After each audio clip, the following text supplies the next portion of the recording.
This is Beatmaking episode 2. We're starting right now. Remember where we left off in the last episode? Today we'll use what we made there and some new stuff. Ready? Let's go. So open up the project we made in the last episode. If you didn't change anything after the tutorial, you should see the pattern editor. Hit close and you see the song editor along with your track and some more tracks. Let's discuss a bit more in detail what each one does here. The first buttons are for play, pause and recording. The next three are for adding tracks. What tracks? A pattern, an audio clip or an automation track. Automation tracks sound cool, but they're for another time.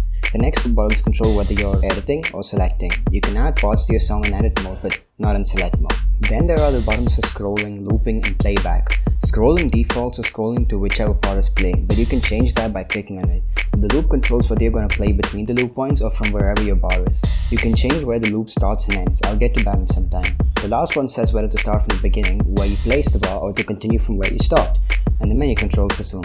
Okay, lastly, setting a loop. You see the bar right below the buttons with numbers? Right click somewhere towards the right.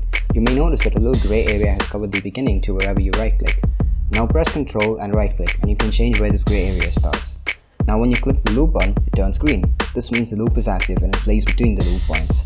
When it's grey, LMMS ignores your points. Anyways, you will notice some tracks that look suspiciously like the ones from the pattern editor. Did they steal the design? Yes, they did. But anyways, there's 4 tracks and they all do different things. But first, let's add an RB. Click on the first box next to the beat and bassline track and notice it goes square. Now hit play or your spacebar. The bar is moving and the beat plays. Congratulations, you're the next marshmallow. Pat yourself on the back. But now we need some melody, and as always, there's a tool for that. So double click on the box next to the triple oscillator track, and now you're greeted with the new box. Maximize it. Good job, let's analyze this window. There's a piano on the left that you can click on. Go click it. You've become a DJ. You can even slide up and down and get R2D2 sounds. But that's not exactly melody. To make melody, we need to know what does what. I'm not going to go over these buttons, but these ones put you in edit, erase, select or automation mode. You can accomplish 3 of these in edit mode, so explaining it is all pointless. Then you have cut, copy and paste, and finally you have the scroll and loop options. There's a bunch of menus in the bottom too. This one controls zoom. This one controls how tiny you can make your notes.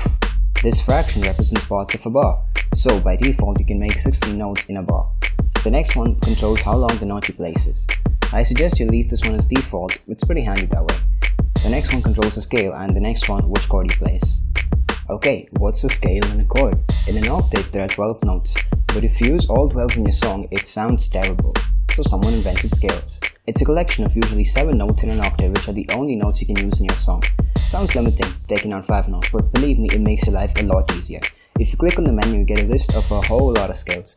Most of these are pointless to you just need the first 3. How do you use these? Select the scale and then right click on the key on the piano. Then in the menu choose mark current scale, and I have some highlighted lines next to the keys. These are the notes that make up the scale. The lines which are now highlighted are not part of your scale, ignore them.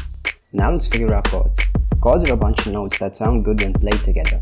There are rules for chords, but this isn't a music theory video, so I'll show you the shortcut to making chords.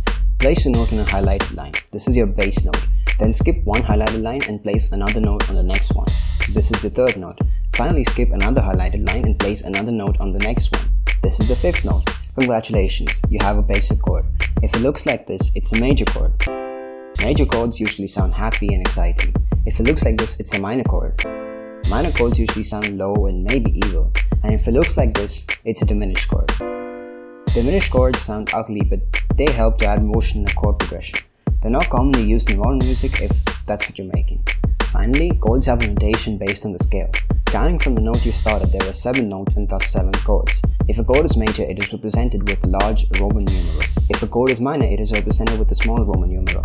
And the Roman numeral is the number of the note in the scale. So in a major scale, the notes are these. The one at the end is a diminished chord, not an angle. Similarly, you can make the sequence for a minor scale.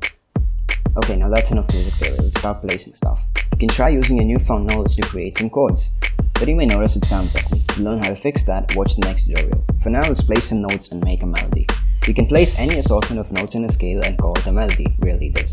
No shortcut to making the melody sound good. So for now, let's just make the melody from the spectre. Let's set the tempo to 128 and now start. Place the note at C sharp and make it a quarter note. How do you change the length to the note? Drag it from the right until it's the length your heart desires. You know what, this will take too long. So here's a screenshot of what your melody should look like. Hit pause and copy this over. And by the end of this, you will have the melody done.